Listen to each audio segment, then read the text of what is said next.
Hi, this is David Voss, CCIE 11372, and in this video you're going to learn about security threats and risks.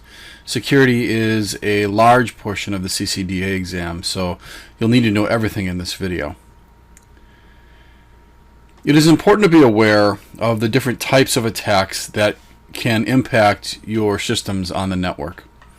Security threats can be classified into three categories: reconnaissance, gaining unauthorized access, and denial of service. The goal of reconnaissance is to gather as much information as possible about the target network. Gaining unauthorized access obviously refers to the act of actually attacking or exploiting the network or host. And then denial of service. These aim to overwhelm the resources on the network, such as memory, CPU, and bandwidth, and thus impact the target system and affect the devices on the network negatively.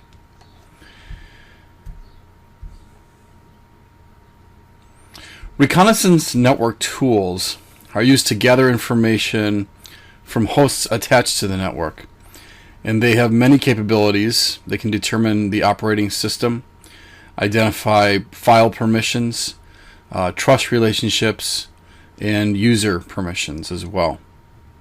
Here are some of the popular scanning tools that are used. Kismet is an 802.11 wireless sniffer and IDS system, and it can collect traffic from any 802.11 network. It does this by detecting wireless networks even when they are hidden, and then it can collect packets from those networks. NetStumbler is another wireless network scanner, and it can discover and scan networks even if the SSID is not being broadcast. And then arguably the most popular is Nmap, or Network Mapper, and it's designed to scan large networks, or it can actually be used to scan a single host. It's an open source utility, and it's used for network exploration and security audits.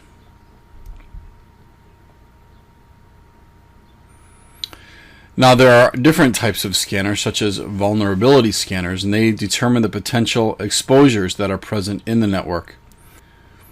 Here are some of the more popular tools used for vulnerability scanning. Saint, which is Security Administrator's Integrated Network Tool, is a vulnerability assessment application.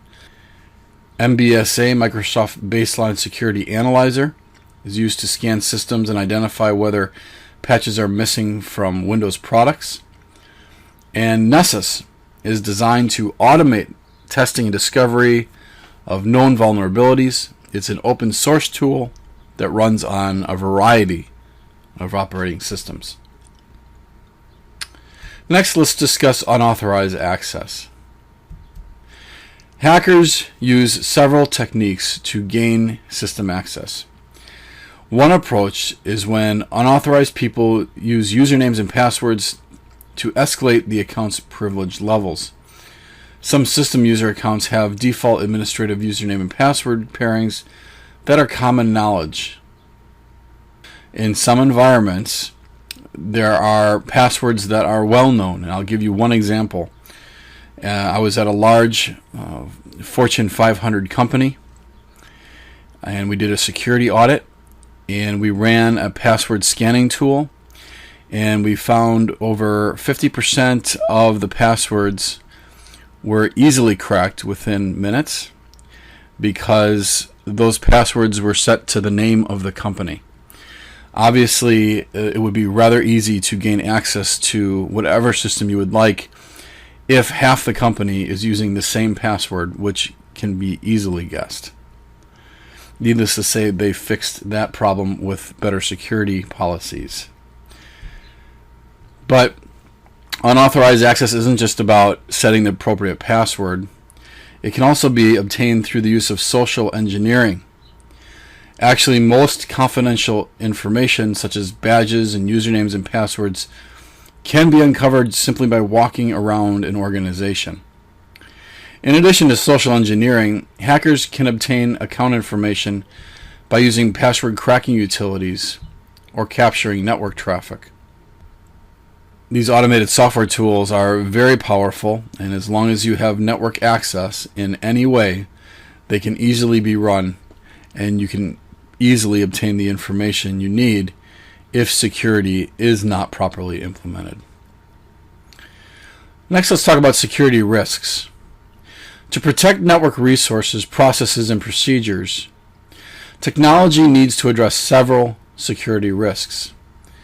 Important network characteristics that can be at risk from security threats include data confidentiality, data integrity, and system availability. Let's talk about that now. Data confidentiality should ensure that only legitimate users can view sensitive information. Data integrity should ensure that only authorized users can change critical information. And system availability should ensure uninterrupted access to critical network and computing resources. In addition, the use of redundant hardware and encryption can significantly reduce the risks associated with all these three: system availability, data integrity, and data confidentiality. Next, let's discuss targets.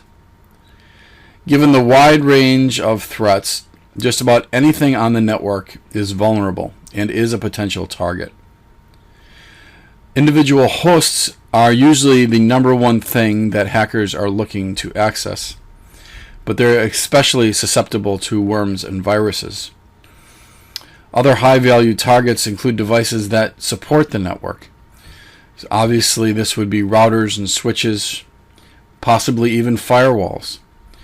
DHCP servers and DNS servers certainly, and management stations such as SNMP or even IP phones. Next, let's talk about loss of availability or denial of service. DOS attacks try to block or deny access to impact the availability of network services. Here are some common failure points due to DDoS attacks. A network device, a host, or an application fails to process large amounts of data sent to it that then crashes or breaks communication ability for that device. A host or application is unable to handle an unexpected condition that was sent to it, and therefore there's resource depletion or failure. And nearly all DOS attacks are carried out with spoofing or flooding methods. Now, that being said, Cisco provides you many tools to deal with this, and here they are for you now. DHCP snooping, dynamic ARP inspection, unicast reverse path forwarding, access control lists, and rate limiting. If you study this chart and know it well, you will most certainly be prepared for the CCDA exam when it comes to how to manage against denial of service attacks. When attackers change sensitive data without authorization, it's called an integrity violation. So, for example, an attacker might access financial data, change it, or delete it. It's important to use restrictive access controls to prevent integrity violations and confidentiality attacks.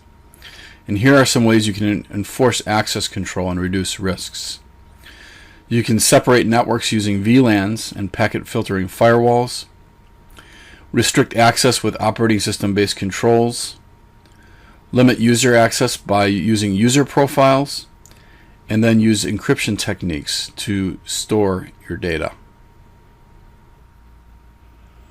The security policies an organization employs use what are called risk assessments and cost-benefit analysis to reduce security risks. The following figure shows the three components of risk assessment. Control refers to how you use the security policy to minimize potential risks. Severity describes the level of the risk to the organization. And probability is the likeness that an attack against the assets will occur. A risk assessment should explain what assets to secure, the value of those assets, the loss that would result from an attack, the severity and probability of an attack against the assets, and how to use a security policy to minimize the risks of the attack. In many cases, security costs can be justified by describing the loss of productivity or revenue that could occur during security incidents. A risk index is used to consider the risks of potential threats. The risk index is based on the risk assessment components, which are severity of loss if the asset is compromised, probability of the risk actually occurring, and ability to control and manage the risk. One approach to determining a risk index is to give each risk factor a value from 1 to 3, 1 being the lowest risk and 3 being the highest. So, for example, a high severity risk would have a substantial impact on the users or the organization. Medium severity risks would have an effect on a single department, and low severity risks would have limited impact. The risk index is calculated by multiplying the severity times the probability factor, and then dividing by the control factor. The following is an example of a risk index calculation for a typical large corporation.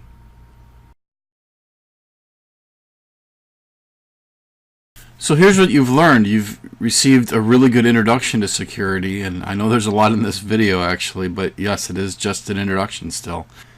You've learned about network attacks, reconnaissance scanners, vulnerability software, security risks and targets, denial of service, preventing breaches, and performing risk assessments. All of these were basic introductions, but at the level you will need for your CCDA exam. There again is plenty to learn after this, but this lays a solid foundation for you moving forward in your studies. Good luck.